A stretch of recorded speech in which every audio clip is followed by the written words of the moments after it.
You did everything right. You went to college, got good grades, and landed yourself a really good job. A job with a six-figure income. But why are you still struggling financially? Why is it that after all the budgeting, you still find yourself living paycheck to paycheck, struggling to get ahead? Well, that was me a few years ago when I was drowning in massive amount of student loan debt, trying to figure out what to do with my paycheck. And after years of soul searching, tracking my expenses, and becoming really aggressive with my investments, I accidentally, yes, accidentally, hit $1 million net worth in my early 30s. Now, I made a ton of mistakes on this financial independence journey, and I want to share these mistakes so that you don't have to make them. I firmly believe that if I didn't make these mistakes early on, I would have became a PA millionaire a lot sooner. So let's start with mistake number one. I should have started investing at the age of 18 by opening a Roth IRA account. Instead, I began my investing journey in my late 20s, and I felt like I completely wasted an entire decade of my life not investing earlier. You see, in my early 20s, I thought I was really cool. I had a lot of part-time jobs, and I was earning anywhere from $6 an hour to $30 an hour. And with that income, I spent all of my money on things that I valued at the time. Money at the clubs, money at the bars, and money at the mall, because I really didn't understand the value of compound interest. And even though I didn't have a lot of money to invest back then, even if I started with a small amount, even with $100 or $500, I would have seen that money grow slightly year after year, and then I would have gotten bitten by the investing bug and I would have put more money in, because that's how it starts. When you first see that small amount of interest earned on your investment, then you want to aggressively invest more. And when I earned my first six-figure salary as a PA at 26 years old, I should have been more aggressive with my Roth IRA. I should have completely maxed it out at $6,000 or $7,000 a year. But instead, I didn't open my first Roth IRA until my late 20s or even my early 30s. Now, I heard about a Roth IRA, but I just never understood what it was and how it would affect my life. And because I neglected this account, I just spent my money on things that was really of no value to my life. And looking back, I wish I had put at least $5,000 or $7,000 a year minimally into that Roth IRA account in my early 20s, because time in the market is much more important than timing the market. And that money would have grown a lot more 15 years later. I didn't invest in a 401k when I had a bunch of student loan debt. You see, at 26 years old with $150,000 in student loan debt, I thought I was smart. I thought I was responsible by ignoring my 401k because I wanted to focus completely on pay off my student loan debt quickly. The keyword being quickly. But ironically, I was putting myself on the 10-year repayment plan, which clearly means that my actions were not aligned with my goals. And I mostly ignored investing because I felt really overwhelmed with the complexity of a 401k. And even when my supervising physician, when he sat me down at my very first job during lunch, he said, "Sam, I noticed you're not contributing to your 401k." He started giving me a bunch of advice about employer match, and I didn't listen at that time because I was young and I was arrogant, thinking I knew better, thinking that my plan to pay off my student loan debt quickly was a better plan than investing, which is really not a smart move. And here's another funny story. Back in 2023, I had this really nerdy neighbor that lived next to me. His name was Justin. Justin was a software engineer that was 2 years younger than me, and he was a complete and total finance geek. Geek with the Asian haircut and the glasses. And when I told him about my debt, my $150,000 student loan debt, he came over one night with some food and an Excel spreadsheet and a laptop, and he went over how he thought I could pay off my debt in 3 years while investing immediately.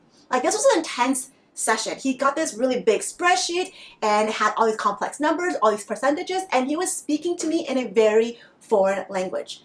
He completely blindsided me. I felt like it was an intervention, and I felt really awkward. I didn't say much during that conversation. And Justin emailed me that spreadsheet, told me to review it, but guess what? I never did. At that time, I just dismissed Justin as my nerdy neighbor who didn't know how to have fun, and he was just too geeky for me. But honestly, I was just really intimidated by all of the financial concepts he presented to me. He made me feel stupid for not investing, for not understanding these financial concepts. And because I allowed him to make me feel stupid, I brushed off that feeling. I hated that feeling and I ignored his advice. I never once opened that spreadsheet. Instead, I did absolutely nothing. And I was like, that was the biggest regret of my life. Because joke's on me, Justin at that time was 23 years old, working at the top hedge fund in the country, investing over 60% of his income. I think his income was like 130 at that time. And I'm pretty sure now he's 30 something years old, probably living his best life, being super wealthy, owning multiple yachts, sipping champagne while I'm making these silly YouTube videos. He was smarter than me at that time, and I didn't know it. What I should have done was I should have listened to his advice. Despite having $150,000 in student loan debt, I should have invested in my 401k up to my employer's match. I was earning a $100,000 salary at that time. If I had just matched my employer's match at 3%, I mean, I would have contributed $3,000 to my 401k. If that was the case, my employer would have contributed $3,000 into my 401k. That's $3,000 of free money. That meant I would have $6,000 to start my investing journey. But I didn't do that. Again, biggest mistake of my life. Now, if you're sick of feeling stuck and you want to start your financial independence journey to become a millionaire, well, I have a very basic investing PDF to help you climb out of debt and build wealth quickly, so you can become work optional and be a millionaire in your early 30s. And this PDF is called Investing 101 for PAs. Now, actually anyone can follow this roadmap. It's quite simple and self-explanatory, but I purposely designed it for PAs because it is tailored. The advice is tailored for people who earn a six-figure income and they may have a massive amount of student loan debt. If that's you and you want to get started, click the PDF right below and I'll teach you the exact step-by-step process I use to pay off my $150,000 in 4 years and become a PA millionaire within 10 years of clinical practice. Click the link below and we'll give you instant access. I didn't have a money script. A money script is a prescription for my money. I didn't know how much money to invest and into which account. And I didn't know how much money to have in my emergency fund or how aggressively I should pay off my student loan debt. I didn't know if I should put money in my 401k first or my Roth IRA first or max out my entire 401k or just up to match. And instead of having a clear financial roadmap, I just made goals for myself. And my goals at that time were not well-defined goals. They were poorly defined goals. My goals at that time was just pay off my student loan debt, buy a house, get married in 3 years, have kids. Those were really poor goals because those goals, I didn't give myself exact numbers and I didn't give myself any accountability to actually commit to reaching those goals. So instead of saying buy a house, I should have used concrete numbers. Give myself a SMART goal, S-M-A-R-T, SMART goal. Like buy a $500,000 home. Save $120,000 for a down payment, which means I would have to save $4,000 a month for 18 months. Now that's a great goal. And if I wanted to pay off my student loan debt quickly, I should have set better goals. Goals like pay off $60,000 in 9 months. How do I do that? Well, I would start by contributing $1,700 a month to my student loans for 6 months while I was funding my emergency fund for 4 months at $1,500 a month. Then after my emergency was fully funded, then I would contribute $4,700 a month towards my student loan debt. Again, that right there would be a much better goal because it's clear numbers and there's benchmarks to it. Back then, I didn't know how to set a clear singular goal. I was all over the place and I set my goals based on my current emotions. And my goals were always inconsistent. I didn't follow a clear path, a clear roadmap. I couldn't stay with anything for longer than 6 months because every 6 months my goals would change because I got distracted by what everybody else around me was doing. If my friend purchased a home, I was like, I should buy a home. Then maybe I should put more money into saving for a house as opposed to putting money into my student loan debt. Or maybe I'll see one of my friends who just went and traveled to Europe for 3 months. And I'm like, shit, I want to do that. I want to travel for 3 months. Maybe I should stop putting so much money into my student loan debt and put more money into traveling because I'm still young. I'm in my 20s. I want to do all this stuff before I get old and before I have kids. That was my mentality in my early 20s. And honestly, I just didn't know how to allocate my paycheck. I didn't know where the money should be going. So I just did what everybody else did. I took my first paycheck, I budgeted out my expenses, and saved whatever remaining money I had, which shockingly at the end of the month was nothing, zero, because I spent it all. I didn't allocate any of my money. I was never intentional with my expenses.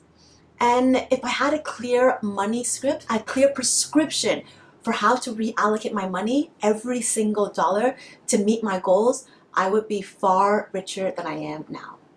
So here's what I did back then.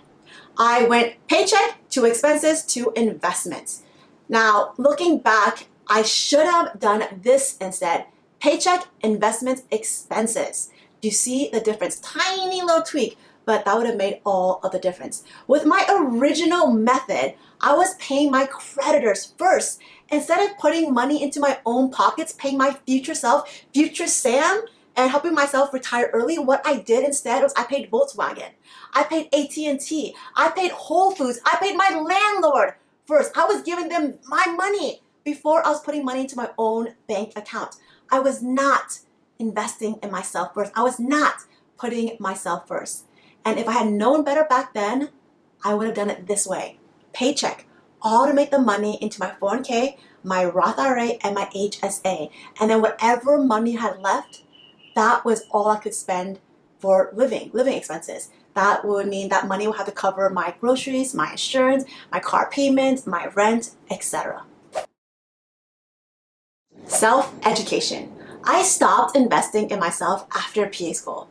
I don't know if I can blame it on PA school burnout. I don't know what it is, but after graduation, I felt like I was allergic to learning.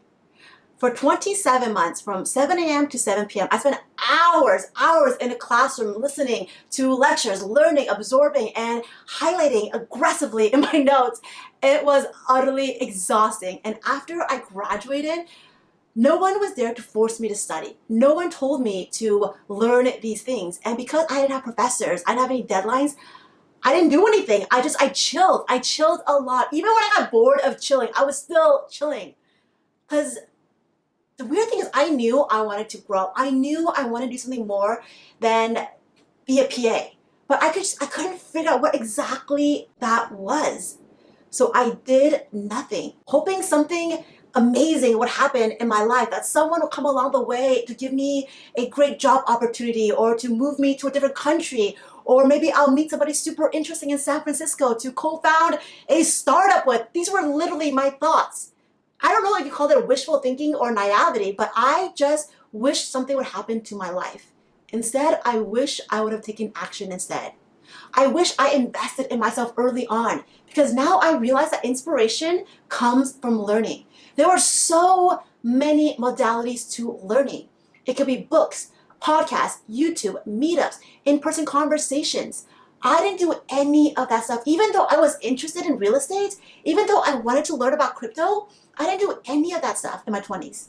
And in my 30s, I figured out that you actually find yourself through learning, through experiencing new things, new people, new ideas, new environments.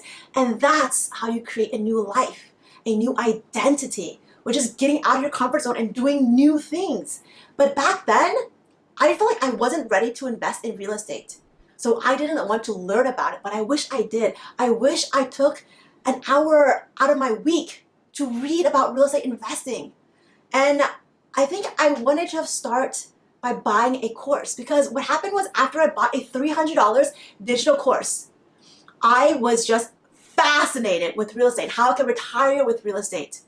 And that $300 course allowed me to buy my first investment property 2 months later. And that same thing happened with crypto. I bought a $400 crypto course. And then a month later, I purchased my very first cryptocurrency in Bitcoin and Ethereum. And 2 years later, I'm buying a shit ton more of cryptocurrency and investing in small meme coins, NFTs. But that only started because I took the very first step to buy a silly $300, $400 course. And I wish I did that earlier in my 20s as opposed to my 30s. I wished that I would just start investing in self-education right away. When you are in elementary school, middle school, you have a outline, a roadmap laid out for you in terms of education. But after college, there is no roadmap. Nobody's teaching you. Nobody's telling you what you should be learning. You're expected to learn on your own. And that is really hard as an adult, to actually find the motivation to spend time reading, listening to a podcast, taking notes, taking action on what you've learned after spending 40 hours a week at your day job. It's extremely challenging, and that's why most people are stuck in their 9 to 5 and they never grow, because they don't invest in self-education. Dream bigger. I didn't know how to dream bigger. Now, I grew up living in Las Vegas, where education was ranked 48th out of 50. 40 out of 50 in all the states. And growing up in Vegas, it was actually a really big deal if you went to college. And if you earned a 6-figure salary, you made it in life. I felt like I made it in life when I earned my first 6-figure income. So that was a big deal. And I didn't have anybody around me to tell me that I could become a PA millionaire in my early 30s. And I didn't have anybody to tell me that I was capable of earning $100,000 a month. And because I didn't have those voices around me, I lived with the mentality of be realistic, Sam. Everybody around me was like, Sam, be realistic. And when somebody tells you to be realistic, it's literally the biggest piece of shit advice ever. Nobody became a millionaire by being realistic. Nobody became a millionaire in their 30s by being realistic. Nobody achieved financial independence in their early 30s by being realistic. They did it by being extremely unrealistic, by dreaming big, by doing things big, by doing things differently. I didn't figure that out in my 30s. It was in my late 30s I realized that, 2 years ago. And I wish in my 20s somebody told me the concept of the 1%. The 1% is basically the people who do things differently. They do the exact opposite of what 99% of people are doing. Had I known that, had I known to dream bigger, to play bigger, to get into the fucking arena earlier, I would have been much more successful early on. And looking back, I wish I entered the arena sooner, the investing arena. I wish I knew that I wanted to become work optional in my 30s. I wish I knew how to define my future self sooner. And I wish I knew the person I wanted to become and the life that I wanted to lead. If I had known all of that, I would have spent my 20s building that life. Instead, I spent way too much time in self-doubt, trying to do what everybody else was doing and trying to be everything to everyone. And that literally burned me out so much so fast. And that lack of clarity, it cost me hundreds of thousands of dollars. I waited till I was almost 40 to figure out what I wanted in life and how to get there. But I wish I entered the arena sooner. I wish I had known what life was like to be work optional, to be an entrepreneur, to not work a 9 to 5 forever. Now imagine if I started my financial independence journey at 26. Imagine I had the clarity back then that I have now. Where would I be? Now I want to ask you, where will you be in 10 years from now if you just start your financial independence journey today? If you open your Roth IRA, open your 401k, and start aggressively paying off your student loan debt, where will you be in 5 years, in 10 years? And how can you exceed my journey? Because I'm confident if you watch this video and you implemented everything that I have said, you can easily surpass me and become a millionaire much sooner. Hey guys, quick reminder to smash the like button and subscribe to the channel if you haven't already done so, and don't forget to click that notification bell to make sure that you're alerted when a new video drops. Now, if you're enjoying this content so far, please leave a message, leave me a comment, tell me what you're thinking, tell me if this content is valuable, and I want to know if you made any of the mistakes I've made and if you want me to go into depth into any of these topics. I would love to chat with you more and just hear your thoughts. So again, thank you for being here and I appreciate the support.